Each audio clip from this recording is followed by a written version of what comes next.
Narito na ang balita mula sa GMA Integrated News. Posibleng may bawas presyo sa mga produktong petrolyo sa susunod na linggo.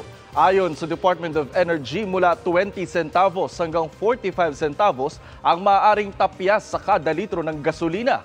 40 centavos hanggang 60 centavos naman sa diesel, habang 70 centavos hanggang 90 centavos sa kerosene.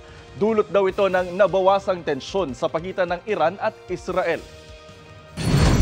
Narito naman ang iba pang balitang binabantayan ng GMA Integrated News. Yellow alert dahil sa manipis na reserba ng supply ng kuryente inilabas ng NGCP para sa Luzon at Visayas grid mamayang hapon at gabi. 47 degrees Celsius na heat index posibleng maranasan sa Dagupan, Pangasinan ngayong araw.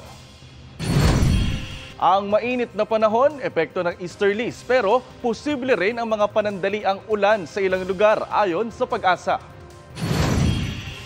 Para sa mas malaking misyon at mas malawak na paglilingkod sa bayan, ako po si Jonathan Andal ng GMA Integrated News, ang News Authority ng Pilipino.